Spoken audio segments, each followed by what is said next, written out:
오늘은 에스겔 말씀을 보겠습니다.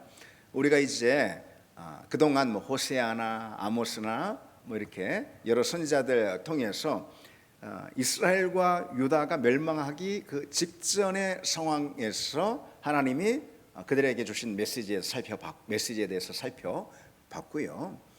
그리고 또 이제 오늘부터는요, 포로기가 이제 시작이 됐습니다. 이스라엘 또 유다가 멸망이 돼서 남유다를 지칭하는 거겠죠. 멸망이 돼서 이제 포로기로 들어간 그 시점에서 사명을 감당하면서 하나님의 메시지를 대언한 이 에스겔서를 우리가 좀 보도록 하겠습니다. 그러니까 주전 597년입니다. 597년에 바벨론에 2차 침공이 있었어요. 그보다 12년 전에 1차 침공이 있었고요.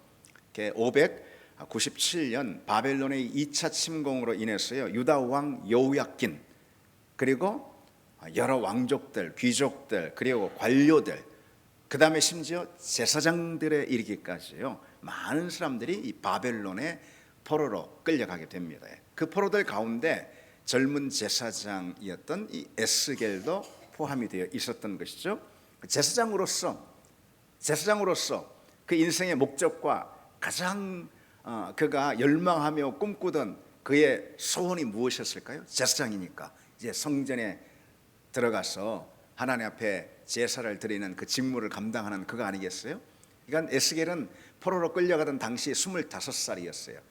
그러니까 레위기 율법에 의하면 30살이 되면은 제사장의 직무를 수행할 수가 있게 됩니다.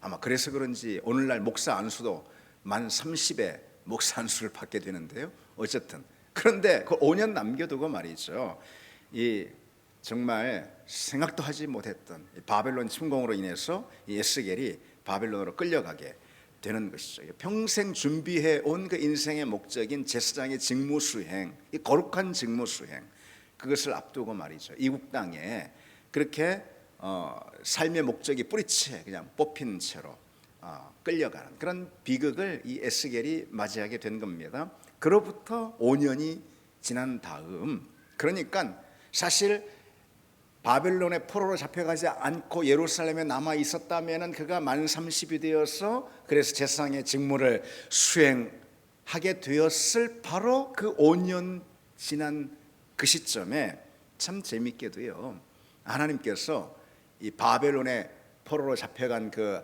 바벨론 한 포로 정착지 유배지인 그발 강가에서 이 에스겔을 선지자로, 제사장이 아니라 하나님의 말씀을 대언하는 선지자로 부르시는 걸 볼 수가 있습니다. 그 에스겔이 이제 하나님으로부터 선지자로 부름을 받아서 하나님의 말씀을 이제 대언하게 됐던 바로 그 시점이 예루살렘이 멸망하기 7년 전이었습니다. 에스겔이 서 있던 이 메시지를 전하게 된 그 배경, 어떤 자리는요, 다른 선지자들과는 사뭇 달랐던 것이죠. 예를 들어서 아모스와 호세아는요, 아직 유다와 이스라엘이 번듯이 이 나라가 서 있을 때에 하나님의 심판을 경고했던 그런 활동을 했습니다. 그런가 하면은 예레미야는 우리가 살펴봤죠. 무너지는 예루살렘 한복판에서 그가 남아가지고 메시지를 전했습니다. 그러나 이 에스겔은 바벨론의 포로로 미리 사로잡혀 가는 거예요. 주전 586년에 이 예루살렘이 함락되고 멸망하기 그 전에 먼저 바벨론 2차 침공으로 사로잡혀 갑니다. 그래서 바벨론의 그발 강가라는 한 유배지에, 그러니까 예루살렘으로부터 무려 900km가 떨어진 그곳에 이제 포로로 묶여서 그래서 망해가는 조국을 향해서 하나님의 메시지를 선포했던 참 그런 특이한 이력을 가지고 있습니다. 한편 여러분, 다니엘도 기억나시죠? 다니엘도요, 에스겔보다 한 12년 전에, 그러니까 1차 침공 당시에 포로로 바벨론에 끌려갑니다. 그래서 이 다니엘은 바벨론 궁정에서 상당한 그런 지위를 가지고선 일을 했던, 궁정의 사역자로 일을 했던 바로 그런 사람이 이 다니엘 인물이었던 것이죠. 어쨌든 에스겔이나 다니엘이나 이 동시대 인물이라고 할 수가 있습니다. 하나님이 그들에게 주신 사명의 자리는 다 다르긴 했지만 말이죠. 자, 에스겔에 대한 이력을 우리가 간단히 살펴봤고요. 에스겔서는 여러분 어떻게 많이 에스겔서를 좀 읽어보셨습니까? 또 에스겔서를 여러분 묵상하는 묵상의 텍스트로 좀 많이 보고 계십니까? 에스겔서는 일단 이 범위가 굉장히 이제 그 분량이 굉장히 많습니다. 무려 48장이나 됐죠. 이게 분량이 상당히 방대해가지고요. 어려움을 느낄 수가 있지만 그러나 여러분 이 에스겔서의 이 구조는요. 그 분량에 비해서요 아주 간결한 구조를 가지고 있는 걸 볼 수가 있습니다. 아주 명확하게 딱 세 부분으로 이 구조가 나뉘는 걸 볼 수 있어요. 구조를 나누는 중심 주제는요 성전과 하나님의 영광이에요. 성전과 하나님의 영광이라는 그런 분명한 주제를 쫓아서 이 세 부분으로 아주 명확하게 나뉜다고 할 수가 있습니다. 잠시 좀 표를 보시면은요, 1부, 2부, 3부 이렇게 나뉜다고 할 수가 있어요. 1부는 1장에서 24장, 2부는 25장에서 32장, 3부는 33장에서 마지막 48장까지 이렇게 1, 2, 3부다 이렇게 이제 할 수가 있고요. 그러면은 1장에서 24장 1부의 내용은 뭐냐? 예루살렘을 향한 하나님의 심판의 경고입니다. 그래서 결국은 하나님의 영광이 성전에서 떠나는 것으로 이 일부가 마치는 걸 볼 수가 있어요. 하나님의 영광이 예루살렘 성전에서 떠나버리는 것입니다. 예루살렘 또 유다를 향한 하나님의 심판의 말씀인 거죠. 그럼 2부는 뭐냐? 여러 선지서들 우리가 쭉 보고 있지만은 대체로 비슷한 공통된 그런 내용을 가지고 있어요. 전개 방식을 가지고 있어요. 예루살렘과 유다를 향한 심판을, 이스라엘을 향한 심판의 말씀을 준 다음에 꼭 어떤 심판이 이어지는 걸 볼 수 있죠. 어떤 심판의 메시지? 열방을 향한, 그렇죠? 열방 여러 나라들을 향한 하나님의 심판의 메시지가 주어집니다. 그것은 뭘 의미하는 거냐면은 하나님이 이스라엘과 유다의 주권자뿐만 아니라 온 열방, 모든 민족, 온 세상, 모든 역사의 참된 주권자는 오직 여호와 하나님이시다. 하나님은 이스라엘의 신이 아니다. 온 열방의 참된 주권자다. 이것이 열방을 향한 심판의 메시지를 통해서 이것이 증거되는 거예요. 하나님이 온 역사의 주권자라는 것이 강조되는 것입니다. 그래 마지막에는 33에서 48장 3부인데요. 이스라엘의 회복과 소망의 메시지가 여기서 전해진 걸 볼 수가 있어요. 이제 이런 패턴이 사실 선지서에 어쩌면 이제 공통된 패턴이라고 할 수가 있는데, 처음에는 이제 하나님이 계속 심판의 메시지를, 경고의 메시지를 전하시죠. 그 다음에 또 그 소망의 메시지, 회복의 메시지를 전하는 걸 볼 수 있는데, 이 에스겔서의 특징은 뭐냐? 이 마지막 3부에서 하나님의 이스라엘을 향한 회복과 소망의 메시지를 전하는데 그 중심 내용이 뭐냐면은 새 성전이 세워져요. 새로운 성전. 그리고 새로운 성전 가운데 하나님의 임재의 영광이 임하는 바로 그것으로 이 에스겔서가 마무리가 되는 걸 볼 수가 있습니다. 그러면은 아주 간략하게 하나씩 살펴보면은요. 먼저 1장에서 24장이죠. 여기는요. 바벨론의 유배지에서 에스겔이 저 멀리 있는 예루살렘 성전을 향해서 하나님의 심판의 메시지를 전하는 걸 볼 수가 있어요. 그저 성전이 번듯이 세워져 있으면은 안전할 것이라고 생각하는 어리석은 자들아, 그렇지 않다. 그렇게 경고의 말씀을 주는 거예요. 특히 하나님의 영광은 어떤 특정한 장소, 예루살렘이라는 어떤 특정한 장소에 하나님의 영광과 임재가 제한되거나 구애받지 않는다라는 것을 강조하고 있습니다. 그래서 어쨌든 1장에서 24장 이 일부 에스겔서 일부의 정점은 뭐냐면요, 하나님의 영광이 결국은 예루살렘 성전을 떠나버리는 것에 있습니다. 하나님이 예루살렘을 다시 말해서 그의 백성인 이스라엘 백성들을 버리는, 사실은 거꾸로죠. 이스라엘 백성들이 하나님 버렸던 것이죠. 그래서 하나님의 영광이 성전을 떠나 버립니다. 에스겔은요, 환상 중에 예루살렘 성전으로 이끌려가서 그 안에서 은밀하게 행해지는 그런 우상 숭배의 모습들을 보게 됩니다. 하나님 환상 중에 900km나 떨어져 있는 그 예루살렘으로 이 에스겔의 시선을 옮기거든요. 하나님이 예루살렘 성전에서 지금 도대체 무슨 일이 벌어지고 있는지, 나의 성전에서 무슨 일이 벌어지고 있는지 너 한번 봐봐라. 참 충격적인 내용이 거기에 나옵니다. 에스겔서를 보면은 충격적인 대목들이 이어지는 걸 볼 수 있어요. 성전 뜰에 우상을 버젓이 세워놨어요. 성전 뜰에. 그리고 장로들이 어두운 방에서 우상에게 우상한테 분향을 합니다. 여인들이 다무스를 위해서 애곡을 합니다. 그러니까 다무스는 이 풍요의 신을 말하는 거예요. 고대 시대에 이게 다 풍요의 신들이 많았거든요. 예. 그러니까 아스타롯 뭐 이런 거 다 풍요의 신입니다. 풍요의 신, 그들을 위해서 이들이 애곡하는 그런 다시 말해서 숭배하는 것이죠. 그리고 심지어 제사장들조차도요, 성전을 등지고 태양을 숭배하는 이런 정말 끔찍한 충격적인 장면을 하나님께서 선지자 이사야에게 비전으로, 환상으로 보여주시는 걸 볼 수가 있어요. 그 결과 여호와의 영광이 성전 문지방으로부터 나와서 동편 감람산 방향으로 하나님의 영광과 임재가 떠나버리는, 그것으로 이 1부가 끝마쳐지게 됩니다. 그리고 이제 이 2부의 새로운 챕터가 열리면서요, 그러니까 25장부터 32장이죠. 유다의 여러 이웃들, 다시 말해서 암몬이나 모압이나 에돔이나 블레셋이나 그리고 또 애굽이나 두로, 이런 나라들을 향해서 예루살렘 유다 주변을 둘러싸고 있는 여러 열국들이 있잖아요. 그들을 향해서 이제 심판의 예언을 주는 걸 볼 수가 있어요. 이 열방이 심판을 받는 주된 이유는 뭐냐면은, 이 열방들이요, 예루살렘의 멸망을 보고, 바벨론에 의해서 예루살렘이 멸망하지 않습니까? 그것을 보고선 이들이 박수를 친단 말이에요.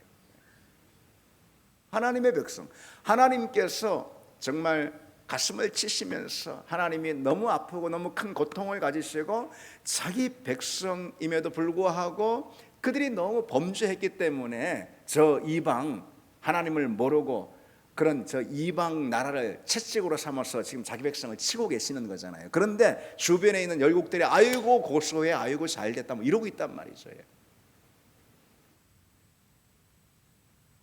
그런 그들의 모습, 그들의 교만, 이게 바로 그들을 향한 하나님의 심판을 가져왔다. 너희들도 하나님의 심판을 면치 못할 거야, 그렇게 말씀하시는 거죠. 하나님의 백성들을 보고요, 하나님의 자녀들, 또 그리스도의 몸된 교회, 그것을 보고선 뭐 하나님이요, 당신의 백성들, 당신의 자녀들, 그리고 당신의 교회를 향해서 하나님이 징계의 채찍을 드실 때가 있습니다.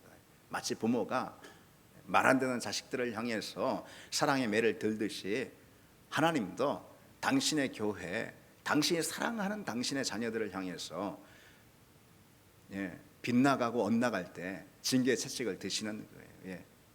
그럴 때 뭐 주변에서 뭐 마치 잘됐다는 듯이 박수를 치고, 그리고 멸시하고 조롱의 시선을 보낼 때 하나님이 그들은 더 가만 안 두신다는 거예요.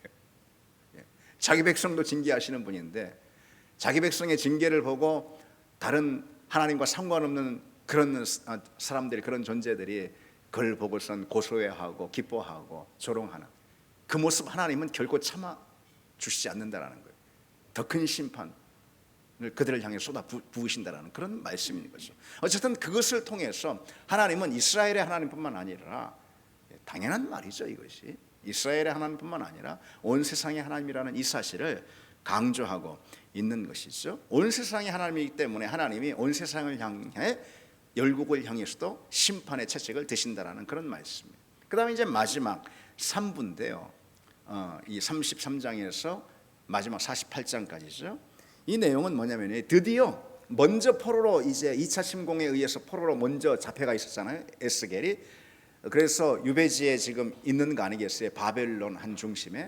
그런데 이 에스겔에게 이제 결국은 주전 586년에 이 예루살렘이 멸망했다라는 그 소식이 이 에스겔에게 들리게 된 거죠. 근데 참 재밌는 거 이때부터 있잖아요. 메시지 에스겔의 입술에 담기는 메시지의 방향이 완전히 전환되는 걸 볼 수가 있어요. 심판의 메시지에서 회복과 그리고 소망의 메시지로 완전히 메시지의 분위기가 내용이 전환되는 걸 볼 수가 있습니다. 우리가 그것을 뭐 누구든 성경을 읽으면은요, 그 부분을 그 대목을 읽어보면은 확연히 그 분위기가 달라지는 것을 다 느낄 수가 있습니다.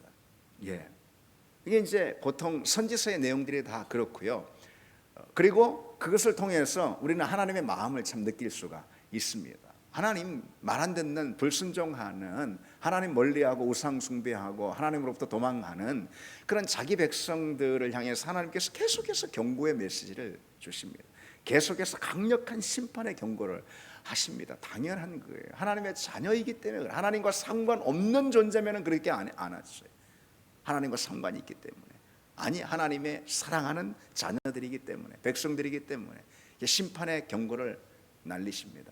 그런데 또 하나님의 마음이 그들을 향해 너무나도 사랑이 복받치고 그들을 긍휼히 여기고 불쌍히 여기는 하나님의 이 심정이 이제 또 토해져 나옵니다. 그게 바로 소망과 회복의 메시지로 이 선지자들 입술을 통해서 드러나게 되는 것이죠. 그래서 이게 선지서들의, 대부분의 선지서들의 공통된 패턴이라고 할 수가 있습니다.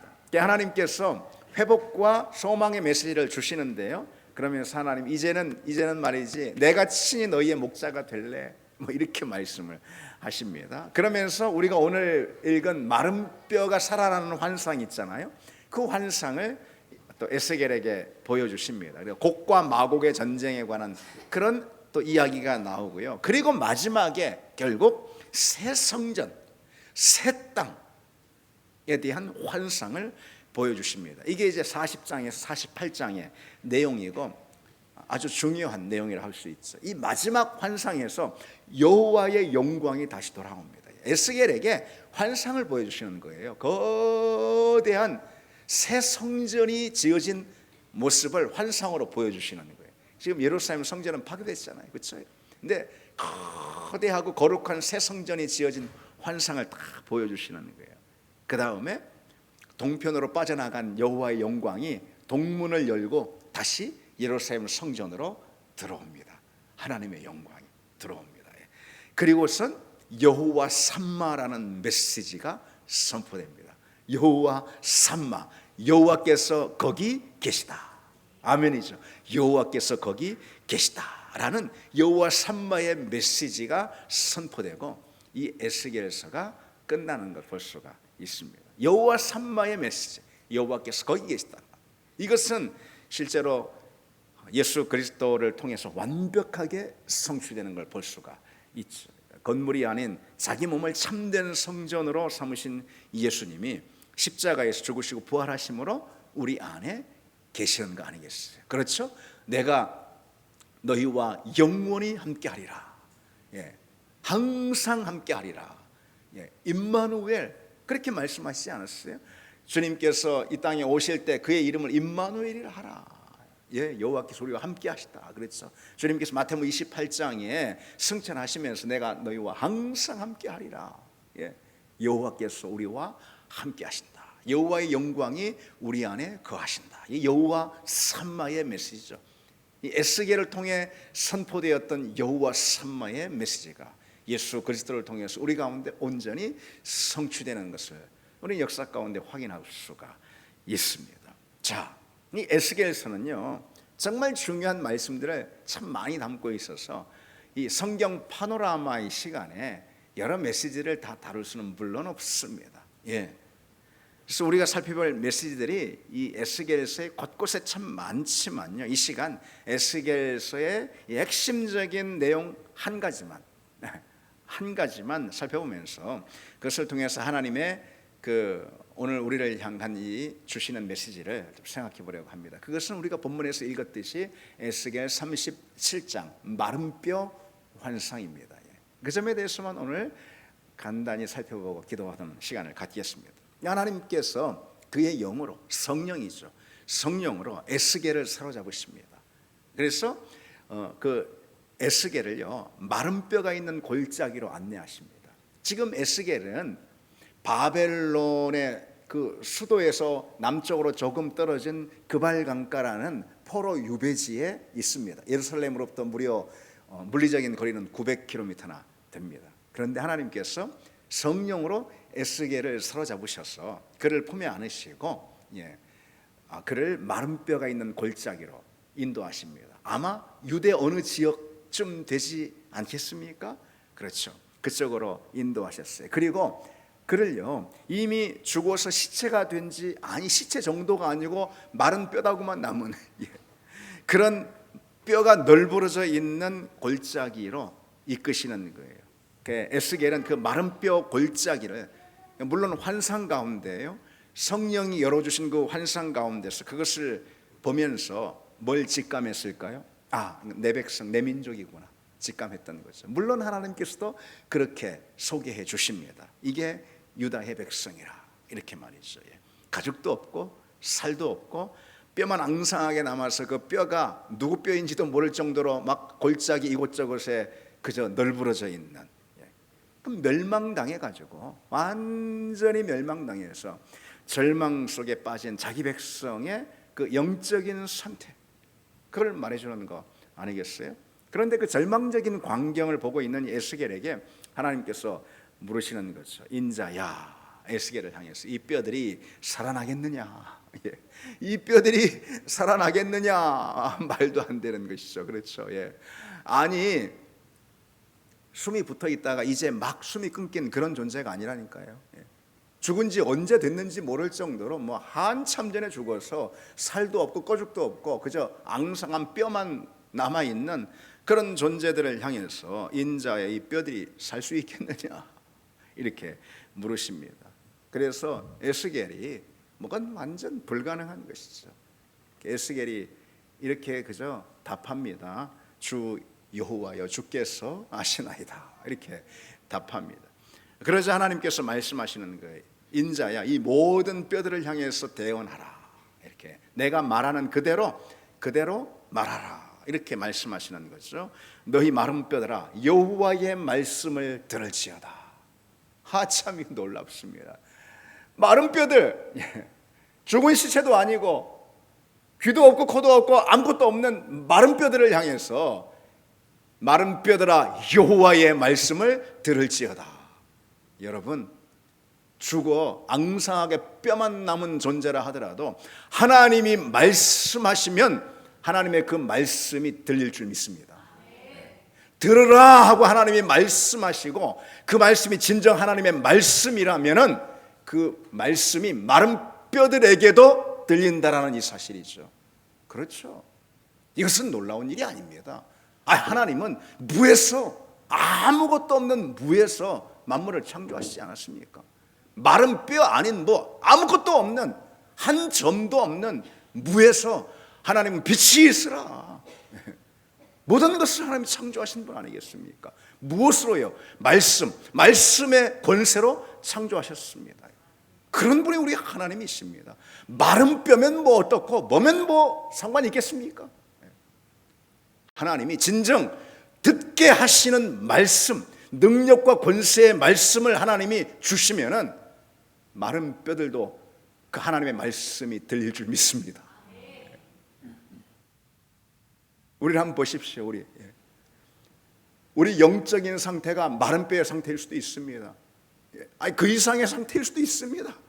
우리 영적인 상태가 완전히 메말라서 모든 생기가 빠져나가고 모든 생명이 다 빠져나가고 영적인 생명 그 어느 것도 내 모습, 내 영적인 모습 안에서 결코 살필 수 없는 그는 완전히 마른 뼈와 같은 절망적인 영적 상태일 수가 있습니다. 어느 것도 들리지 않는 그런 상태일 수 있습니다. 그러나 하나님이 우리에게 내 말씀을 들으라라고 말씀하시면은 그 말씀이 생명으로 들릴 줄 믿습니다. 능력으로 들릴 줄 믿습니다. 그리고 중요한 건 말씀이 들려야 그때부터 무슨 일이든 다 일어난다라는 거예요.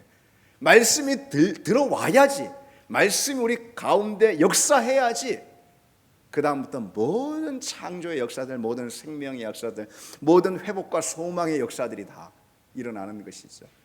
말씀이 들어와야지 절망이 떠나가고 소망의 새로운 역사가 펼쳐지는 것입니다. 말씀이 들어와야지 사망과 죽음의 역사가 떠나가고 그림자가 떠나가고 생명, 생수의 새로운 일들이 펼쳐지는 것입니다. 다만 말씀이 있는 거예요. 말씀 안에 생명이 있고 말씀 안에 하나님의 권세와 능력이 담겨 있음을 믿습니다. 말씀 안에 하나님의 소망이 담겨 있는 거예요. 말씀이 들려야 하는 것이죠. 하나님의 그 말씀이 우리 가운데 들리는 역사가 있기를 원합니다. 하나님이 우리를 살리기 위해서 먼저 말씀하신다라는 이 사실, 오늘도 우리가 아무리 마른 뼈와 같은 상태, 영적인 상태라 하더라도 하나님의 말씀이 들리면 되는 거예요. 하나님의 말씀이 들리면 되는 거예요. 그리고 하나님이 오늘 우리에게 말씀하시는 줄 믿습니다. 말씀하시는 줄 믿습니다.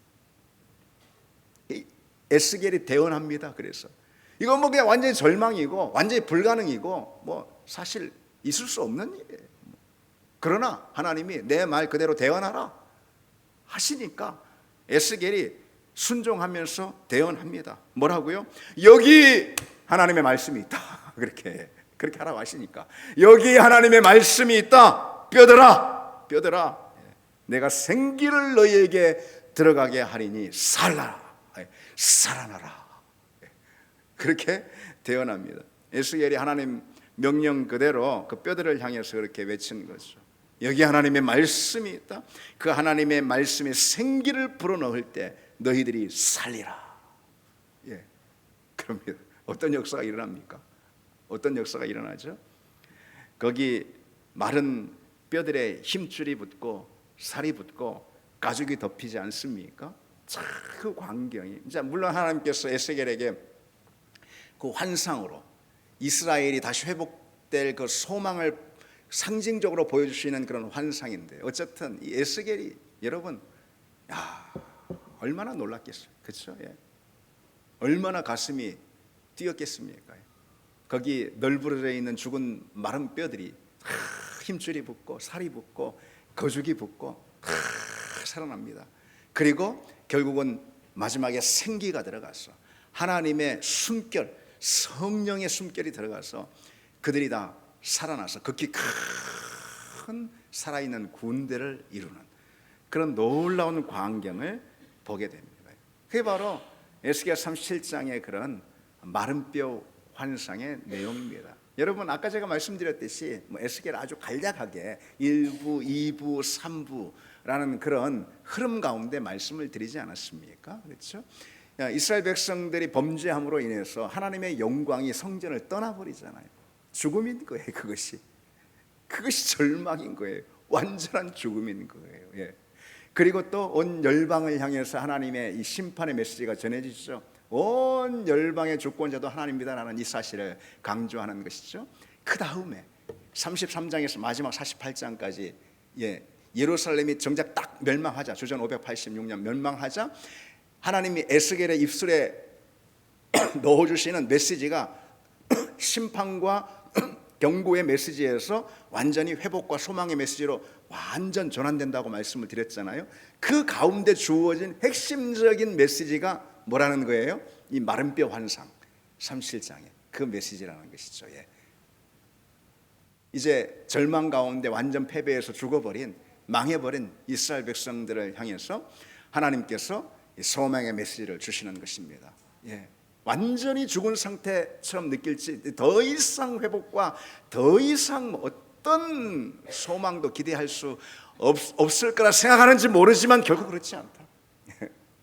하나님은 무에서 유도 만드시는 창조의 하나님이신데 마른 뼈도 일으키시는 그런 권능, 그런 능력을 너희들에게 행할 것이다 라는 이 강력한 하나님의 소망의 메시지를 에스겔을 통해서 이스라엘 백성들에게 전해 주시는 거죠.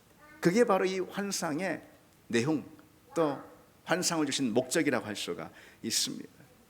오늘 우리에게도 이 마른 뼈 환상은 너무나도 중요한 메시지를 준다고 할 수가 있을 거예요. 여러분, 그렇지 않습니까? 우리 가운데 역사하는 하나님의 성령, 그 성령의 부흥의 역사를 우리에게 오늘도 도전하고 계시는 말씀 아니겠어요? 이것이 마른 뼈처럼 죽은 우리 신앙이 발견될 때가 있잖아요. 모든 활력을 잃고 영적인 상태가 완전 절망에 빠진 그런 우리의 모습을 우리 스스로 목격할 때도 참 있습니다. 그런 때가 있습니다.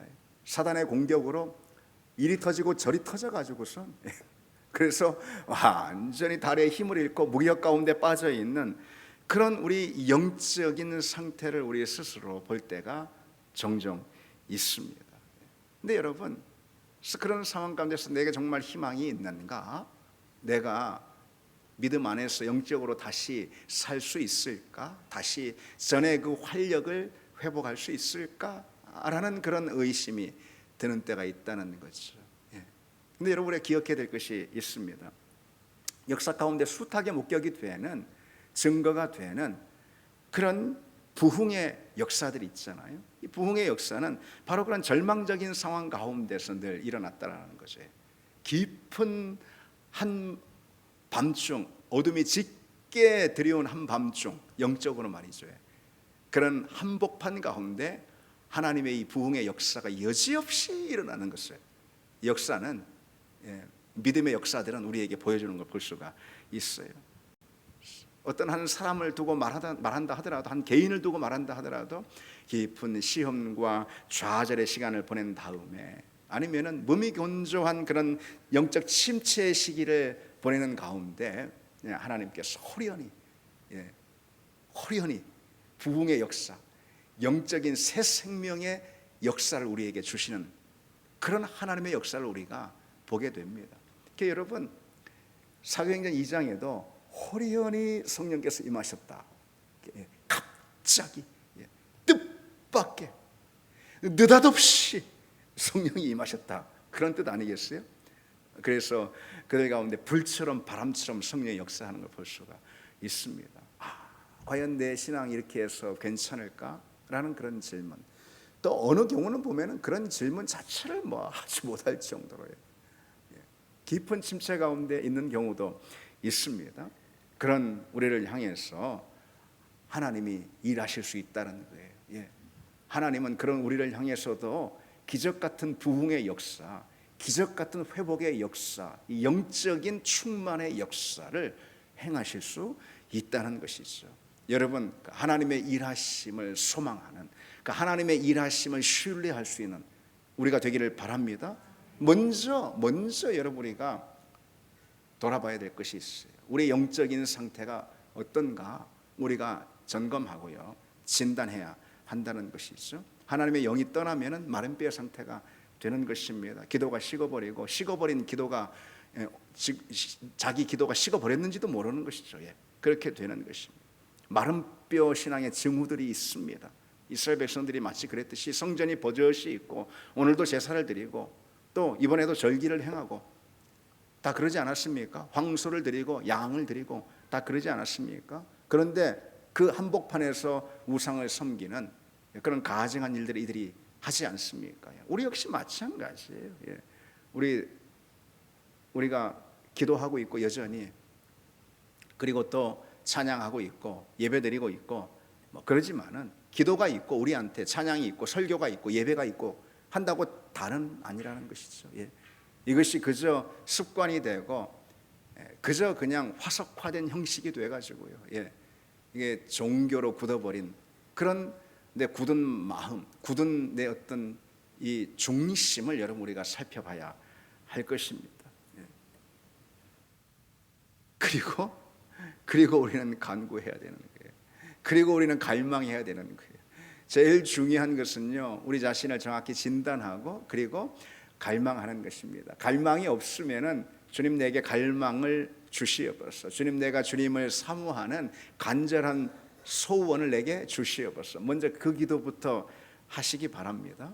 그저 우리가 마른 뼈 신앙의 증후군에 빠져가지고선 내 신앙의 상태가 어느 상태인지도 모르고, 그리고 숨이 끊어졌는데도 불구하고 그것도 모르고 있는, 마른 뼈가 됐는데도 그것도 모르고 있는, 가장 그것이 정말 불행한 우리 모습 아니겠습니까?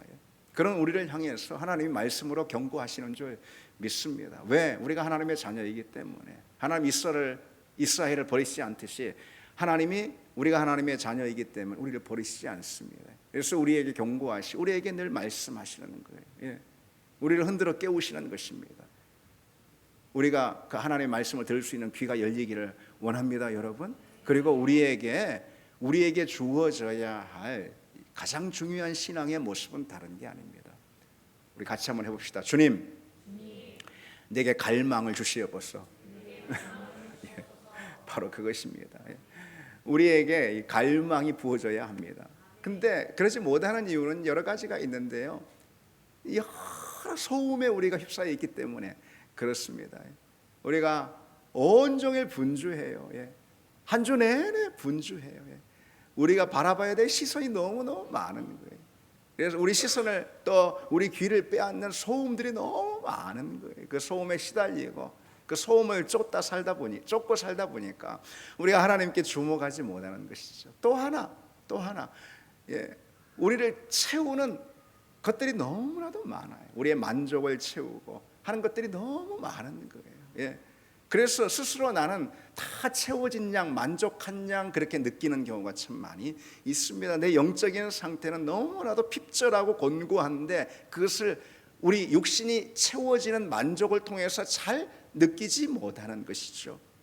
우리 영적인 갈증이 너무나도 타들어가는데도 불구하고 우리 육신에 있어서 채워지는 물로 인해서, 육신의 물로 인해서 우리가 못 느낀다는 데 있습니다.